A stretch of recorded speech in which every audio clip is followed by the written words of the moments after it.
Oi, pessoal, como vocês estão? Turma aí do segundo ano B, C e D, estou com muita saudade de vocês. E hoje, na nossa aula de português, nós vamos fazer a correção da atividade de literatura da semana passada, atividade sobre o realismo. E a nossa atividade era baseada na obra Memórias Póstumas de Brás Cubas, né? Então hoje eu trouxe meu livrinho aqui para me acompanhar, né? Para quem não sabe, né, quem perdeu aí a aula do realismo, eu já falei, a obra Memórias Póstumas de Brás Cubas é uma obra, um romance escrito por Machado de Assis e é a obra que inaugura o realismo no Brasil, tá? Então, a nossa atividade que nós vamos corrigir hoje é baseado no primeiro capítulo dessa obra, tá bom? Bom, então vamos lá, pessoal. A atividade de vocês trazia um texto para ajudar nas questões de interpretação, mas também tinham algumas questões ali em relação a características do movimento do realismo, tinha algumas questões em relação ao contexto histórico, mas esse primeiro texto que vinha, né, o único texto da atividade, é o texto que é referente ao primeiro capítulo da obra Memórias Póstumas, tá, gente? Brás Cubas. E esse primeiro capítulo, ele se chama Óbito do Autor. E aí deve ter chamado a atenção de vocês esse título, né? Óbito do Autor, né? Que coisa estranha. E aí eu não vou ler o texto aqui, né, na correção, porque senão a gente perde muito tempo, mas eu quero falar um pouquinho para vocês sobre essa obra. Então, a obra Memórias Póstumas de Brás Cubas, como eu já disse, é a obra que inaugura, ela fica como um marco inaugural do realismo no Brasil. Ela foi publicada por Machado de Assis, que é considerado um escritor realista muito famoso no Brasil, lá em 1881, tá? Então, é uma obra muito importante para o Brasil dentro da literatura. Por quê? Porque é uma obra onde o autor, o Machado de Assis, criou um narrador totalmente diferente do que havia até então. E para quem leu esse primeiro capítulo da obra, Óbito do Autor, já sabe do que eu estou falando, né? O que o Machado de Assis fez? Ele criou um narrador que conta a sua vida depois da morte, ou seja, depois que ele está morto. A narrativa, né, óbito do autor, é o próprio narrador ali contando sobre a sua morte, como ele morreu, como que foi o seu funeral, né? Então é um pouco estranho e um pouco diferente do que a gente está acostumado. Então, com isso, o Machado de Assis inovou no seu estilo literário, no jeito de escrever, chamou a atenção de muitas pessoas. E essa obra também ficou muito conhecida, não só, é claro, pelo jeito do narrador contar a história, narrar a história, né? Ou seja, após a sua morte, e a gente vai falar um pouquinho sobre esse tipo de narrador daqui a pouco, nas questões, mas também porque foi uma obra com uma característica, assim, uma característica muito primordial do realismo, que eu já falei na aula sobre o realismo para vocês, que é o quê? Criticar a sociedade, expor a realidade de como a sociedade estava vivendo. Então aqui o Brás Cubas, que é o protagonista da obra e também o narrador, ele expõe de forma irônica e crítica os privilégios da elite da época, tá? Então como as pessoas viviam, fala muito sobre preconceito, sobre os privilégios que eles tinham. Então ele critica muito essa elite daquele período ali de 1881, 1882, tá? Então é um período ali de bastante crítica da elite, tá bom? Vamos lá então para a primeira pergunta, bem rapidinho na nossa correção de hoje. Pega o caderno de português e vão acompanhando aí comigo, tá? Certinho, faz um sinal de certo. Se não, complementa a sua resposta aí. Se estiver totalmente fora do que eu vou falar, você corrige aí, apaga e corrige, tá? Pergunta 1 dizia o seguinte: releia o primeiro parágrafo do texto e explique a diferença entre autor defunto e defunto autor. Por que primeiro parágrafo do texto, pessoal? Porque aqui no primeiro parágrafo do texto é onde surge essas duas expressões, autor defunto e defunto autor. Eu vou ler só o trechinho aqui, né? Algum tempo hesitei se devia abrir estas memórias pelo princípio ou pelo fim, Isto é, se poria em primeiro lugar o meu nascimento ou a minha morte. Ou seja, o narrador está ali contando que ele ficou em dúvida se ele começaria contando sobre como ele nasceu ou sobre como ele morreu, né? E aí ele fala, a primeira é que eu não sou propriamente um autor defunto, mas sim um defunto autor. E aí a pergunta quer que você explique a diferença entre autor defunto e um defunto autor. Então vamos lá, gente. Autor defunto é alguém que escreve antes de morrer. Então esse autor virou um defunto depois, né? Ele é um autor antes de ser um defunto. Mas um defunto autor, ele é primeiro um defunto, ó. A palavrinha defunto vem primeiro, para depois ser um autor. Então a profissão de autor chegou para ele depois de se tornar um defunto. Então quer dizer que um defunto autor escreve após a sua morte. Professora, isso é impossível. É impossível, gente. Mas para Machado de Assis foi possível, tá? Então, a obra Memórias Póstumas de Brás Cubas, póstumas, as palavras póstumas, né? Relembra aí essa questão da morte, né? De funeral, pós-morte. Então, o Brás Cubas, ele narra toda a sua história depois da sua morte. Então, ele é um defunto... Cadê minha seta aqui? Ele é um defunto autor. Então, esclareça aí pra gente a diferença, tá? Vamos para 2? Entre as duas formas de narrar, essas duas que a gente acabou de discutir, tá? Brás Cubas escolhe a segunda. Qual que é a segunda? Defunto autor, né? De que maneira ele justifica isso? E que vantagens levaria teoricamente um defunto autor sobre um autor vivo? Então você tem duas perguntas aí para responder, né? A pergunta já te diz, já afirma para você que o Brás Cubas escolheu ser um defunto autor. Ele escolheu a segunda opção, né? De que maneira ele justifica isso? Lá no texto tem uma passagem, pessoal, tá até entre aspas aqui, ó, porque ele fala que vai ser mais original, por ser mais galante e mais novo, já que começar pelo nascimento, ou seja, começar contando a sua vida desde quando ele era pequeno, seria mais vulgar e é o procedimento comum. Ou seja, quando você vai contar a sua história de vida, você começa contando quando você era criança, nasceu, sou criança, virei adolescente, adulto, né? Fiquei idoso, morri. Então isso é mais comum. Então ele quis fazer o quê? Algo original, mais novo, mais galante. Então ele começa ao contrário. Então em vez de ele contar da sua infância, ele começa contando da sua morte, né? Então é assim que ele justifica, tá?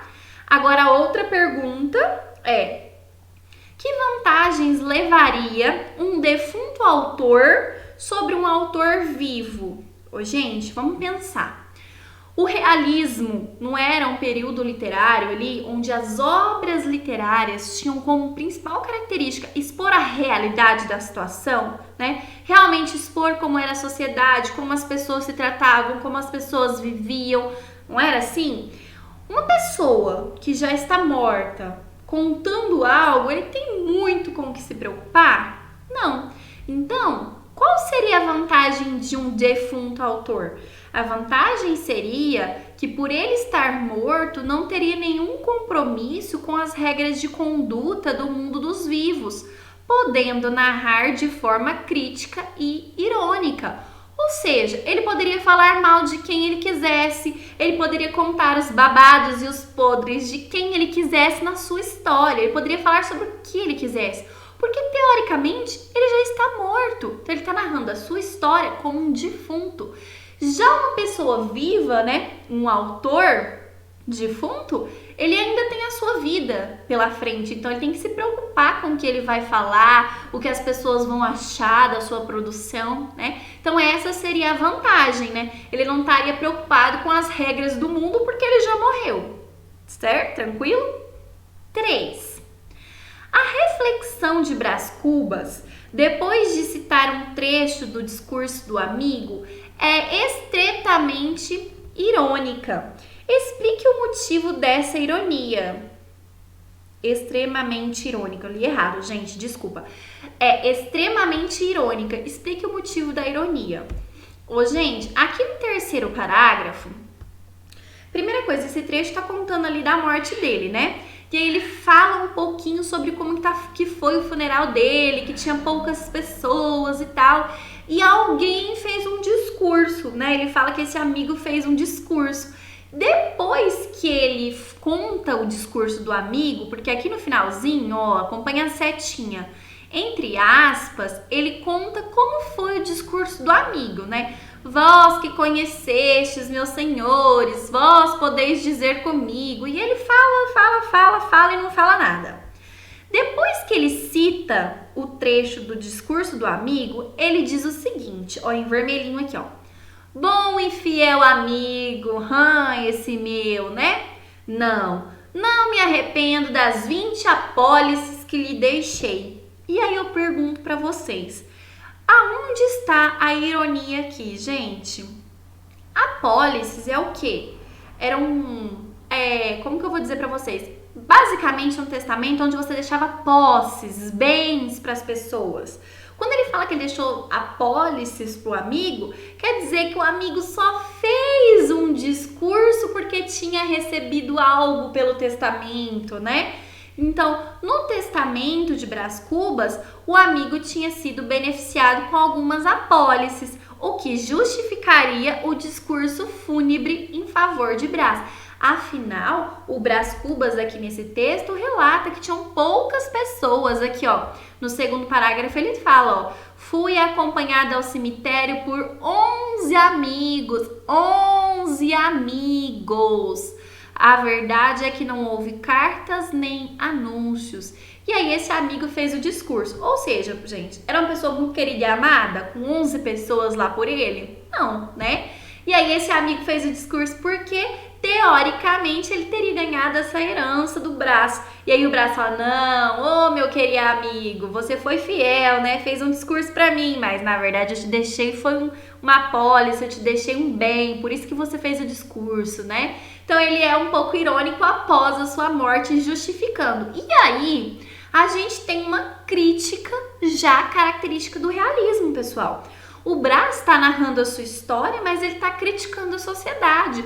Olha, o interesse particular acima do bem maior, acima do outro, acima do bem do outro, da proximidade com o colega. O outro priorizou o quê? O dinheiro, né? Priorizou ali o bem patrimonial, muito mais do que a proximidade que ele tinha com o Brás, tá? Então ali a gente já tem a característica da crítica social. Bom, a 4, 5 e 6 era de marcar verdadeiro ou falso, bem tranquilinho, vamos lá. Já não era relacionado ao texto, é relacionado à aula que eu dei sobre o realismo, então eu vou ler com vocês. 4. O realismo teve início na Europa, mais especificamente na França, como resposta ao sentimentalismo exacerbado do romantismo. Primeira proposição 100% correta. O realismo surge na Europa, especificamente lá na França, e o realismo surge como movimento de oposição ao romantismo, sim, tá? Surgiu em um momento conturbado da história do continente, repleto de revoltas sociais e de insatisfação política, que foram trazidas para a literatura. Verdadeiro. 2 acontecimentos históricos que fazem parte do contexto que envolve o surgimento do realismo na Europa são a Revolução Industrial e o movimento operário. Eu já falei sobre isso nas aulas para vocês. A sociedade mudou, a sociedade já não é mais tão sentimental, ela já é mais racional, mais tecnológica, né? As pessoas agora estão pensando no bem maior, no bem social, no bem da comunidade. Por isso o realismo não é tão sentimental quanto o romantismo. Ele já pensa mais na sociedade, mais nas críticas, tá? E lembrando que nós tivemos aí todo um período de desenvolvimento científico, as correntes científicas, as correntes filosóficas se desenvolveram muito nesse período. Então o pensamento, a sociedade já era outra, tá? Então a 4 verdadeira. Acertaram? Acho que sim. 5. O realismo, movimento estético predominante na segunda metade do século XIX, surgiu como uma onda de oposição à subjetividade e ao individualismo da tendência artística anterior, o romantismo. Verdadeiro. Ó, gente, não esqueçam. O realismo surgiu na segunda metade do século XIX e o romantismo na primeira metade do século XIX. Então, aí no século XIX, nós temos essas duas escolas literárias. Nós ainda vamos ver nessa segunda metade do século XIX, lá nas últimas décadas do século XIX, o naturalismo também, tá? Então, a gente ainda vai entrar nesse assunto. Com a intenção de fazer da arte uma representação fidedigna e verossímil da realidade, os artistas privilegiavam a objetividade em suas obras, atentos à veracidade das situações cotidianas. Totalmente verdade, né? Então, os artistas faziam muitas descrições, eles eram objetivos para tentar chegar o mais próximo possível da realidade, para passar isso para a obra também, tanto numa pintura quanto numa escrita, né? Numa obra literária. A obra Madame Bovary, romance de Gustave Flaubert, publicada em 1857, é considerada pela crítica literária a obra inaugural do movimento realista. Sim, porque, gente, o movimento realista surgiu na Europa, lá na França, e essa obra foi a obra considerada inaugural do realismo, tá bom? No Brasil, nós temos outro marco, nós temos Memórias Póstumas de Brás Cubas. Mas lá na Europa, o marco do realismo foi Madame Bovary, tá bom? Lá em 1857. 6, então essa é verdadeira, vamos para 6. O realismo no Brasil inicia-se em 1881, com a publicação de Memórias Póstumas de Brás Cubas, de Machado de Assis. Verdadeira, essa proposição é verdadeira. Continuando. No Brasil, as produções literárias do realismo ocorreram em prosa e também em poesia, assim como na Europa. Aqui é falso, tá? Eu disse na aula sobre o realismo que aqui no Brasil o realismo só teve produções em prosa, não existe produções realistas em poesia, tá bom? Enquanto os românticos tinham como temas preferidos a idealização da mulher, do amor, do herói, a exaltação da natureza como escape da alma, lembra que a gente viu a parte do indianismo, o ultrarromantismo, o mal do século, né? Aqui, o condoreirismo, quando falava da escravidão e tudo, aqui os realistas, ao contrário, retratam a mulher adúltera, o amor corrompido, o egoísmo. Olha o egoísmo aqui do Brás Cubas, o amigo, né, egoísta, foi lá fazer um depoimento no funeral porque ele tinha uma apólice, porque ele recebeu uma herança, né? O fracasso social, o cenário urbano, as condições miseráveis que as pessoas viviam na época. Então, é retratar a realidade nua e crua como ela era. Então, essa proposição final é verdadeira. Porém, como essa proposição aqui é falsa, essa que está em vermelho, a questão 6, ela é falsa. 7. Questão aí, questão objetivo de marca X. Assinale a alternativa em que se encontram apenas características da prosa do realismo. Letra A. Objetivismo, universalismo, descrição minuciosa dos fatos, verossimilhança. Professora, objetivismo eu sei que é. Universalismo, o que é isso? Universal, né? O pessoal, o sentimento pessoal, o que eu acredito pessoal não é mais importante, agora é o bem social da comunidade. Então, é aquele valor universal que entra em vigor, tá? Então, realismo, universalismo. Verossimilhança, ou seja, mais próximo possível da realidade. Por isso que eles fazem o quê? Descrição minuciosa dos fatos, para ser o mais próximo possível da realidade, tá? Então, a A é a resposta correta. Mas vamos dar uma olhadinha nas outras? Idealização do herói. Ih, acabou já. Idealização do herói é o quê? Romantismo, né? O índio como herói nacional. Isso aqui já matou, já, né? Casamento visto como arranjo de convivência, descrição objetiva, beleza, idealização da mulher, romantismo.